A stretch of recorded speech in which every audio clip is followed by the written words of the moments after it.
Okay, so what we're going to do in this video is we're going to go back over this whole idea of revelational epistemology and what that means. And really, the complaint is that Christians, or specifically Reformed epistemologists, or sometimes referred to as presuppositional apologists or covenantal apologists, they make the complaint against non-believers or secularists or atheists or whatever that they are simply reasoning in a circle, which is basically saying you can't say that your reasoning is valid because your reasoning is valid, and so you're reasoning in a circle.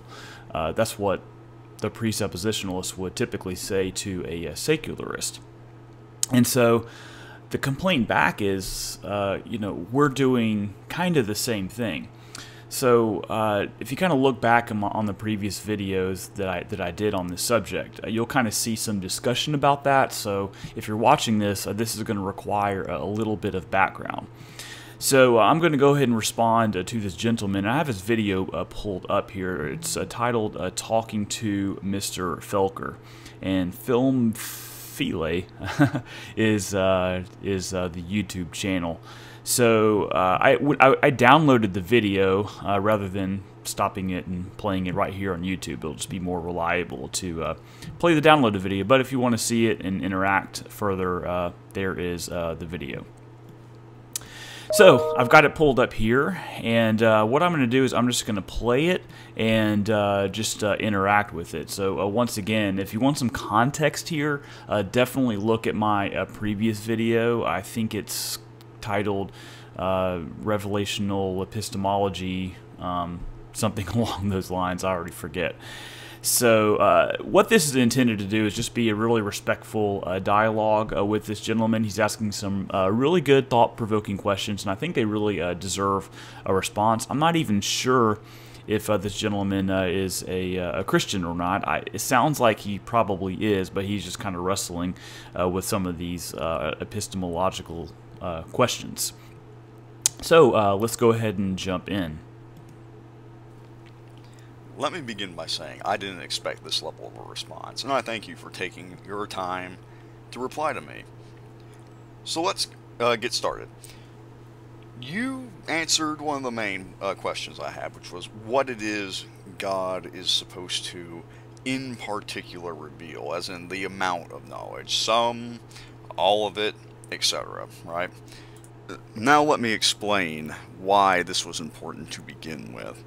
You see, if it is the case that God reveals some knowledge, but not others, as opposed to all knowledge, then we may have a problem on our hands. For as you pointed out, I believe it was like 16 minutes and 30 seconds into your video, if you don't know everything, then you could always find something in the world that might overturn everything you thought you knew, right? But if that's true, and we accept this without any further qualification, then because you're not omniscient, you don't know anything about God, including His existence. You have no justified true beliefs, right? So in order to get outside of this, we're going to have to appeal to some kind of revelation, right? And there's two ways in which we could interpret this very broadly. The first way we can interpret this is, imagine that you're wandering down a road and you encounter a burning bush that claims to be God. It tells you your reasoning is valid, meaning you can reach true conclusions in a non-random way, generally. Then you think to yourself, God just told me my reasoning is valid, therefore it's valid. Well, let me just stop there. This isn't necessarily incorrect, it's just not really giving the whole picture. What this is really saying is that an all-knowing knower who knows everything, right? An all-knowing knower is telling you that your reasoning is valid, that your reasoning is reliable. So you conclude from that, well, therefore, okay, it must be valid, because I'm clearly not an all-knowing, all-sufficient knower. I'm not the creator of the universe, so it's just it needs a little bit of a context rather than just simply God told me my reasoning is valid, therefore it's valid. That's true, but I think we just need to kind of place it in the right context. The problem with this interpretation is if previously you had no reason for believing your reasoning was valid, then you had no reason to even believe that you had encountered a burning bush. Yeah, so this is not actually the case. So if the foundation of our reasoning really is the Scriptures, or the truth of the Scriptures, then we actually have a different outlook on this whole thing of what you thought about before you were given this revelation. Because in Romans chapter 1, it says in so many words that everyone knows that God exists, right? His invisible attributes, all of that is clearly seen through the creation, so that they're without excuse. And the reason for that is all of us, even someone living in the jungles of Africa, they know the true God exists, right? And they know that through a general revelation, because God's given us enough revelation to give us total certainty. But on top of that, we're made in His image. All right, and so because we're made in His image, we are created to think our thoughts after His. And of course, our thoughts and our thinking has been tainted by sin. And so, you can read passages, and especially like Ephesians chapter 2, and I think again in chapter 4, it just talks about kind of the darkening of the mind, the futility of the reasoning. And so we can see that sin has done something to our mind, so that things like Romans 1 is going to happen, to where people rejected God and they served the creature rather than the Creator. So there really isn't a situation to where someone could truly be just wandering around in the desert, not knowing whether their reasoning is valid and things like that, and then they encounter a burning bush which tells them their reasoning is valid. Now, it might be the case that they do encounter a burning bush, that is God, and God communicates a revelation to them, but it's not that revelation through that burning bush had to happen. Otherwise, Moses and many others before him would have had no basis whatsoever for the validity of their reasoning. So I don't think the way this is painted here is really in line with the Scriptures. Now, it could be the case that someone can just choose to be skeptical and run around questioning whether their reasoning is valid. Just think about David Hume, for example. So the reason someone might do that is because they're adopting a different framework that does not give them any basis for saying their reasoning is valid. So they're essentially taking essentially a naturalistic approach, and then they're trying to figure all these kinds of things out.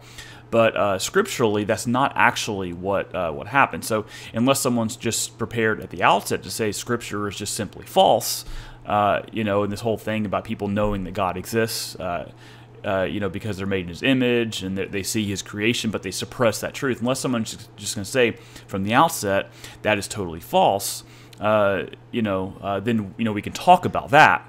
But this whole picture here, in this video is not quite accurate and in line with what the Scriptures teach.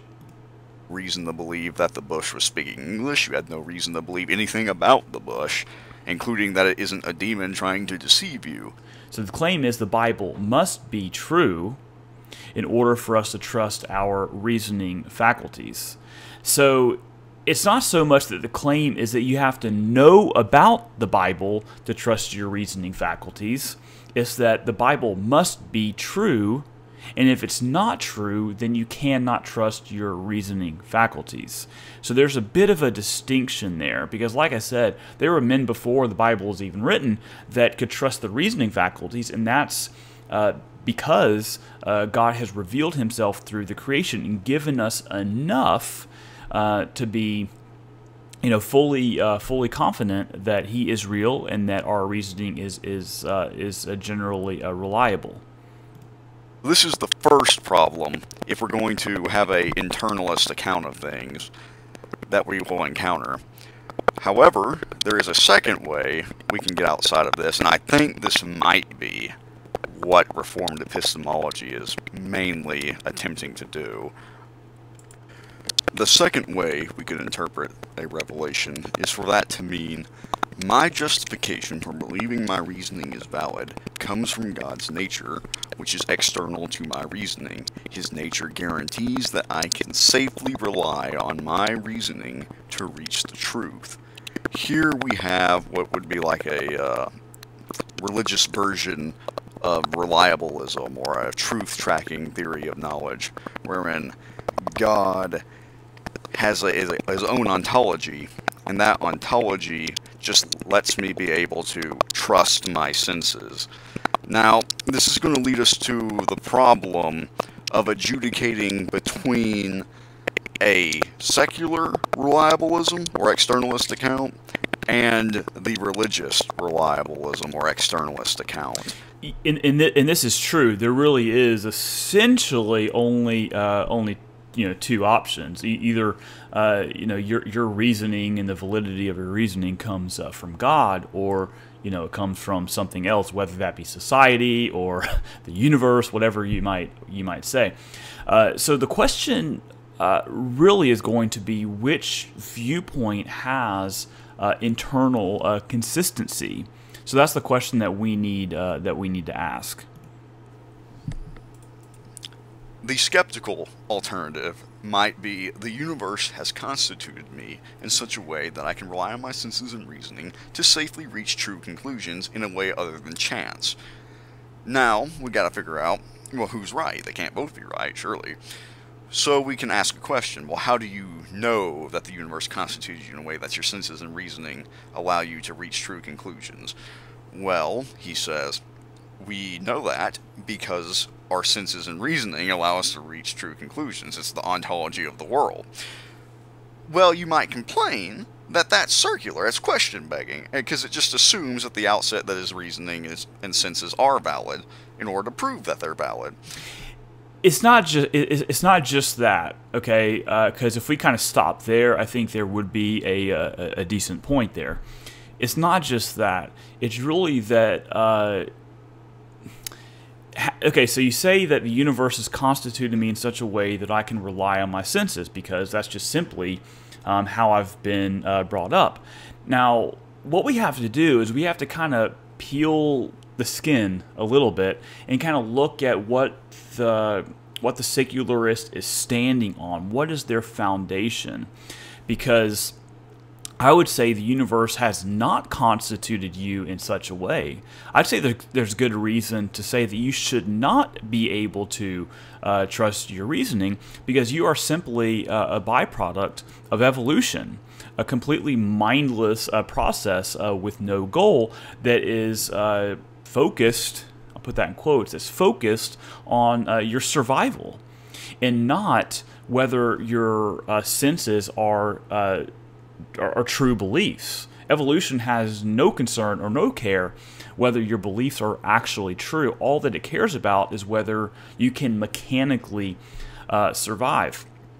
And so if you kind of dig into Alvin Plantinga's evolutionary argument against naturalism, you'll see that the probability, granting secularism and naturalism and evolution, granting all that, the probability is actually very, very, very low that your reasoning faculties would actually be reliable in bringing about justified true belief. So, yes, the secularists can say this, that the universe constituted me in such a way, but the chances of that granting evolution and naturalism and all that, it's just so extremely slim. You just simply shouldn't believe that the universe has constituted you in that kind of way. Like, why even believe that, right? But the problem is it's not good enough for you to defeat him by showing that his worldview is circular. You also have to survive your own attack. When two sides are trying to prove that they are ultimately right, You cannot have a victory by suicide attack. So, the skeptic could ask back, well, how do you account for how God has revealed to you the world in such a way that you can know things? Well, then your only response is basically going to be, I know he did it because he told me he did it, which just assumes at the outset that God did in fact reveal things to you. Yeah, so that's put in a very, very, very simplistic way. But what I would ask back to the secularist is, if God exists, could he reveal some things to us such that we could know them for certain, right? Could God do that? If this whole Christianity thing is actually true, could God do that? Could he give us, that kind of epistemic certainty, right? So that's the question I would ask back to the secularist. But if we're going to kind of turn the tables on that, the secularist could say, well, could it be possible that the universe has constituted me in such a way that I can know some things for certain? Well, I'm granting a lot here, but I would say yes, but the probability of that is so incredibly slim, you should not believe it. So, yes, it is the case that we are all reasoning in some type of circle. That's just inevitable when you're dealing with things like presuppositions, right? But the question really is, which circle is actually consistent? Are there any internal contradictions, right, which invalidate the circle? And I would say, with the secularists, yes, all day long, because evolution and natural selection and a mindless process, the fact that you're just byproducts of pond scum, essentially, that should not give you any reason to believe that your reasoning is valid. It should actually propose the opposite to you. Whereas with the Christian, we're made in the image of an all-knowing, all-sufficient creator who has revealed to us revelation so that we could know some things for certain. So that's, if we're going to call that a circle, and I'm fine with calling that a circle, it's a consistent circle. So the secularists, what they're going to have to do is they're going to have to provide a defeater to me to say that, well, no, you shouldn't believe that because of X, Y, and Z. And I guess an example of a defeater will be something like, well, look at how contradictory the Bible is, or something along those lines. Now, that's not a good defeater in my opinion, but that's still a proposed defeater. Or they're going to have to show that Christ didn't really rise from the dead. I mean, there's any number of defeaters out there, or like the problem of evil, showing that something in my worldview is inconsistent, which makes it completely collapse, which would inevitably lead me to have to kind of start over, right, and just figure all this kind of stuff out. So what I'm proposing is that the Christian worldview is consistent, and the naturalistic secular worldview is not. To prove that God revealed things to you. So how do we get outside of this? Either it's going to be special pleading, I can reason in a circle, but you can't, ha ha ha, or there's going to have to be some other kind of defeater, like maybe we could say, if your worldview has only matter, well then you can't have immaterial things, so at least our worldview in theory allows for that, but again, there's no universal materialist atheist doctrine. And that is true. There is not a universalist, materialistic doctrine, because, of course, you do have atheists who are Platonists, right? That all the forms and everything do exist out there. But there is a big problem with that, and plenty has been written on this, so I'm not even going to pretend to really delve into that deeply. But just for example, if you are claiming to be a Platonist, what actually connects your brain to those forms or those truths that are out there? What's actually connecting that to this whole immaterial world? Like, what's the mechanism? Why is it connected? It seems like it'd be just as arbitrary to say that you are connected to the truths that are just floating around out there.